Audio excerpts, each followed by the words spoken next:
Be honest, when was the last time you thought about your current business insurance policy? If your existing business insurance policy is renewing on autopilot each year without checking out Zensurance, you're probably spending more than you need. That's why you need to switch to low-cost coverage from Zensurance before your policy renews this year. Zensurance does all the heavy lifting to find a policy, covering only what you need, and policies start at only $19 per month. So if your policy is renewing soon, go to Zensurance.com and buy your policy online in just a few minutes. Zensurance, mind your business.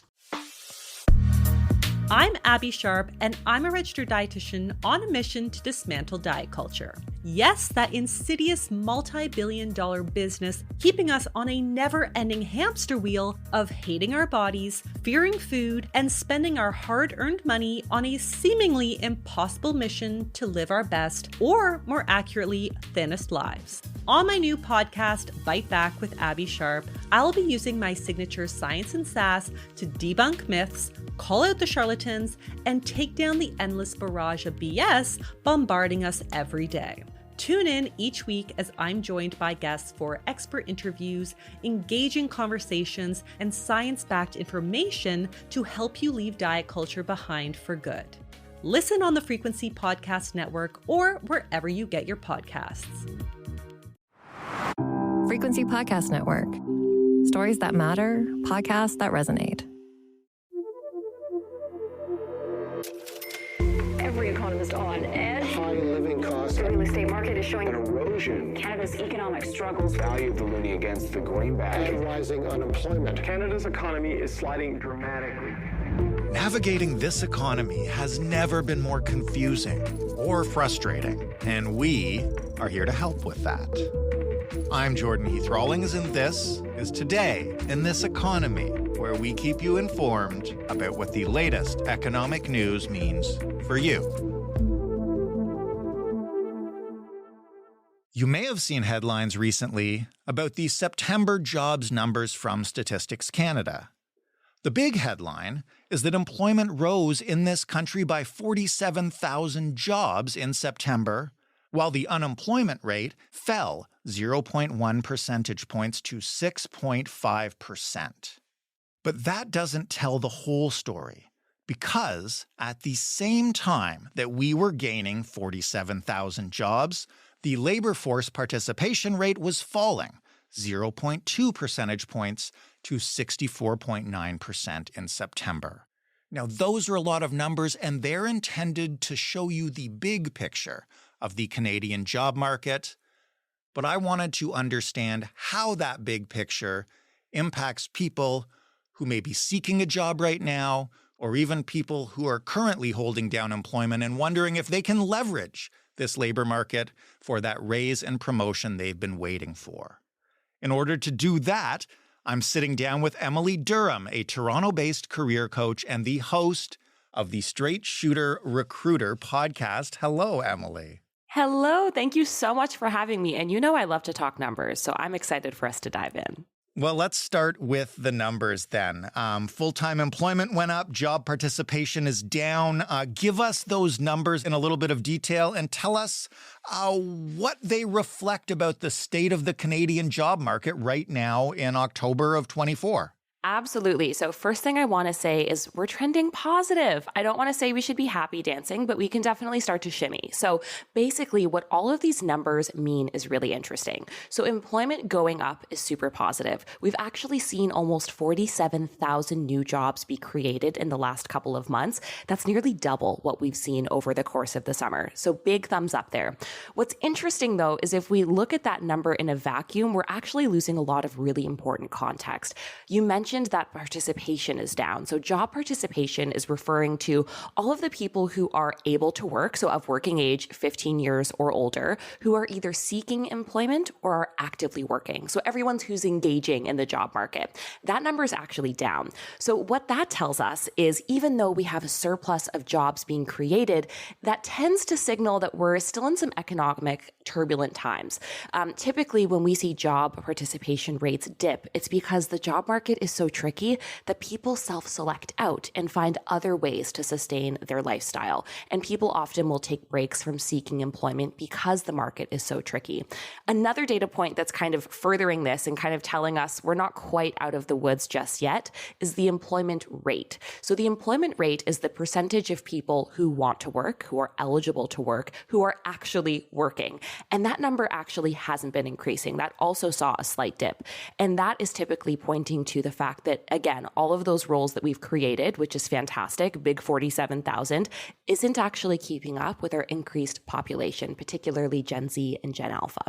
So in context, then, when you look at these numbers going back a year or so, I know you said trending a little bit positive, maybe we can shimmy a bit. How does this track? Is this a turnaround, the beginning of one, a continuation of a trend? Give us the background. Yeah, it's a great question. And to be honest, if I were to give you a definitive, this is what the future holds, I would have to sit somewhere with a crystal ball. So none of us truly know where this is taking us definitively. But what we do know is that this is a slight positive. We did not see job creation at this rate about a year ago. So that is definitely trending positive. But if we look at what economists are saying, there's still question marks around the dip in participation and that continued dip in the employment rate. I don't think it's cause for major alarm, but what I would say, in my opinion, is this is the continuation of a pretty steady trend of this job market being pretty stinking rough. So although we are seeing positive trends, I don't think we're going to start to see fruits of our labor or that pre-pandemic job market popping up for the next at least couple of quarters. So if I'm looking for a job right now, then what should I take away from this? And what should I be doing in my search to capitalize on whatever I can learn from this data?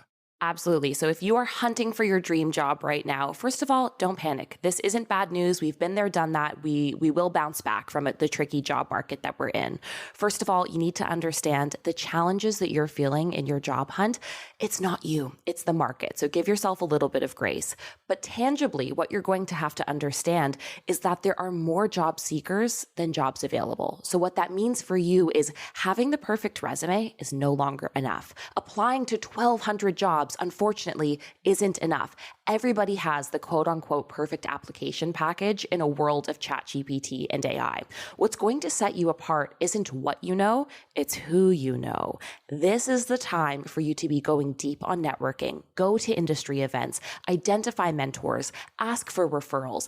The challenge isn't having a strong application package to open, it's getting your application package to open as a direct result of the sheer volume of applicants. So go absolutely like bananas when it comes to building your brand and getting to know people who can help you get a foot in the door. You mentioned AI there. I've heard a lot. I haven't been looking for a job in quite some time, fortunately, but everything I read about AI and recruiting has me terrified for when that comes up and the idea of trying to get recognized in that world. Can you explain a little bit for those of us who have been not searching for a job for a while, how it's changed that recruitment process? Absolutely. So there's two major changes that we're seeing. Number one is how recruiters are using their applicant tracking systems, which is the system where your resume is going after you applied. And the second major change is how you are able to streamline your job search. So the headline, in my opinion, is AI isn't scary. It's only scary if we don't understand how to use it. So if you're, not necessarily looking for a job, but you're curious as to how this may impact your job search in the future, AI gives us an amazing opportunity to tailor our resumes, customize our cover letters. It automates the minutia, the stuff we don't want to deal with, so you can get more high quality applications out there faster. The challenge is we're all doing this, so everybody has a really strong application package, which is why being able to build relationships is now even more important. What is a little bit more challenging is with the rise of AI, we're actually seeing smarter applicant tracking systems. So these systems are now able to pick up on slightly more keywords. They're able to suggest what candidates are a great fit. My kind of word of caution, though, before anybody hits the panic button, is at the end of the day, companies are never going to entirely rely on AI to assess whether or not a candidate is correct. AI is built by people, and people many times are built by bias. So it's so important that there's multiple layers of evaluation to an application. So don't panic. What I would say is the key takeaways are networking is more important than ever. And yes, maybe there are systems that are going to take a finer tooth comb into your resume, but you also have AI on your side to make sure you have a smart resume that's going to get read by those systems. Okay, so if I am already employed and this is the time of year that you're about to have your year-end conversations, let's say I'm looking for a promotion or a raise, how does the recent context of the labor market matter to me in that situation? It's a good question. And this is a bit of a complicated one. And sometimes I think I have a hot take on this, is the job market is always going to be in flux. What this means is there's probably a lineup of 100 people who want your job. But if your employer is going to punish you for asking for a raise, for asking for additional opportunity or promotion, and I hear this a lot where my clients are scared if they ask for a raise, their employer is going to fire them because they're too expensive, and they'll hire one of the hundreds of others that want their job. In most places, that is illegal, and that is also unbelievably unethical. So although nothing exists in a vacuum, if you are gunning for that next opportunity or that opportunity to grow your career, what's happening with the external talent market shouldn't be at the forefront of your employer's mind. They shouldn't be thinking, who can I hire to do more for less money? That's not the mindset. And if that's the employer you're at, I implore you, let's get you to start applying. The market is hard, but it is never impossible. The only thing that I would say to be mindful of is with this kind of economic turbulence, particularly that we see in this participation rate being dipped down, usually that's a sign money might be tight. So maybe you're not getting that 7% raise, you're getting that 4.5%. That's where I think we just have to understand what our minimum rate we're willing to accept is before we walk away from an employer. Budget is something that I think will be impacted, but if your employer is going to use kind of the tricky job market as ammo to make you shrink your expectations, that is not a healthy workplace. Let's get you out of there. How do you go about negotiating a promotion or a raise in this market when, to your point, some employers will point out like money is tight out there, the job market is tight, we don't have the money for raises this year, et cetera, because I know a lot of people are probably going to hear that this year, like it or not. It's true. And, we've been hearing that for the last couple of years. There's a couple things that we need to think about, again, because nothing exists in a vacuum. The first is the right way to ask for a raise is always going to be the right way. It should never be a surprise to your leader, to your boss. You should be having ongoing career conversations to make sure your performance is tracking, actively asking for feedback on how you're going to get to that next level, either with your title or with your finances. So it's an ongoing conversation. When it comes to your year-end discussion to say, hey, where's my money at? This is where we have a candid chat and we lead with humility, especially in the context of this job market. I always recommend people start off by thanking your employer for the opportunities to learn, yada, yada, whatever it is. You level set and say, I know the market is tight. Here are some of the things that I've delivered, and leave it with an open-ended question. I don't know what our budgets are looking like, but is there anything we could do or talk about in terms of bumping up my base pay? And you leave it at that. Silence is the most powerful negotiation tool. In this market, you don't want to come in and say, Susie from down the hall got a 10% raise, where's mine? What we do is we leave it open-ended and we let your employer show us the best that you can do. And again, silence is the most powerful tool for negotiation. When do you know when it's time to walk away in this situation? What if you leave that open-ended question out there and the company comes back with, sure, here's a 1.5%? Oh, it's so hard. And it's a very personal answer. And this is where, again, I may have a bit of a hot take on popular opinion. I believe even if you occupy your dream job at your dream salary and you love your boss, never stop interviewing. Especially when we go through dips in the job market, it is so powerful to know how you're getting priced externally, what companies are interested in you. Never stop interviewing. Because if you do run into this case where, it's 3 or 4 quarters in a row, you haven't gotten a raise, but surprise, you keep getting more work, suddenly that job offer you got a couple weeks ago yeah, it's looking attractive. It keeps your options open. If that's something maybe we haven't done, A, let's start doing that. B, I think it's important for you to know what matters most for you in your personal life. Your employment and your finances are unbelievably personal. I know many people who have made the deliberate decision to save their money and quit their job and then take some time to look for a new role.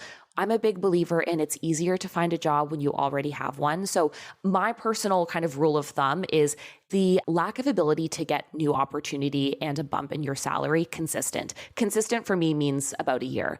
If yes, that means things are not going to take a positive turn. And if they do you want to be at the same salary 2 years in a row? Inflation continues to rise for the most part. And if your salary hasn't, consider that a pay cut. And that's the mindset you need to adopt. So rule of thumb, if you're feeling stuck, if it's 12 months, you're seeing no progress, no change, it's time to start looking. With that in mind, I know you said you don't have a crystal ball, but looking at these numbers in the previous context, what are you thinking about trends in the labor market over the next several months? What would you expect to see, maybe? It's a good question. So there's a couple of things. The first is the dip in the participation rate, even though it has been pretty steadily declining over the last couple of months, doesn't really panic me. This data was also collected in early fall. This is when students go back to school. So people are going to self-select out of the process. So I think we're going to see that participation rate go up. My concern, I would say, is I don't see our rate of new job creation outpacing the rate of people ready to work. And there's a whole bunch of different factors that play into that. And one of those is layoffs. I don't think we've seen the end of the big tech layoffs. We've seen a lot of these return to work mandates. Here's looking at you, Amazon. Amazon, called folks back into the office 5 days a week, gave them very limited notice. And then in that same press release said, oh, by the way, we're actually going to be thinking a little bit about our organizational structure. AKA, what that really means between the lines is if you don't show up to the office 5 days a week, you're on the chopping block. That's a really pretty way to cover up a layoff. I think that's what we're going to start seeing is return to work being used as a tool to dismiss people. And again, I don't mean to scare you at all. None of this needs to be, terrifying, anxiety-inducing information. It's just things that we keep in the back of our minds so that when we hear certain language and we see our employers doing certain things, we can say, okay, this is something I need to be aware of. My concern with these layoffs and these hidden layoffs is I actually think that job creation rate isn't going to be as steady over time, especially as we head into these layoff seasons, which unfortunately tends to be January. So I do think that's something that's not keeping me up at night. But again, if you are in an employer where there's rumors of return to work, be very thoughtful about the language your employer is using right now. This has been so thorough and helpful. Emily Durham, the host of the Straight Shooter Recruiter podcast, which you can find wherever you get your podcasts. Emily, thank you so much for this. Thank you. That was Today in This Economy. And if you have an idea for an episode or a personal finance question, we want to hear from you. To get in touch with us, email hello@itepod.ca. Or you can call us at 416-935-5935 and leave us a voicemail. But if you'd like us to play your voicemail on the show, you got to tell us that because we won't run your audio without your permission. This episode was produced by Robin Simon with sound design by Matt Kesselman. Stephanie Phillips is our showrunner. Mary Jubrin is our audience development lead. Diana Kay is our business manager. And I'm Jordan Heath-Rawlings, your host and your executive producer. Thank you so much for listening. We'll talk to you next week. Ah, small business owner. So you wish to be at one with your enterprise. First, you must attain inner peace of small business insurance. This is Zensurance. If you're self-employed, an entrepreneur, or a contractor, peace of mind is just a click away at Zensurance.com, Canada's leading source for small business insurance. It's quick, easy, and affordable. Get an instant price today at Zensurance.com. Céline Dion. My dream, to be international star. Could it happen again? Could Céline Dion happen again? I'm Thomas Leblanc. And Céline Understood is a 4-part series from CBC Podcasts and CBC News, where I piece together the surprising circumstances that helped manufacture Céline Dion, the pop icon. Céline Understood, available wherever you get your podcasts.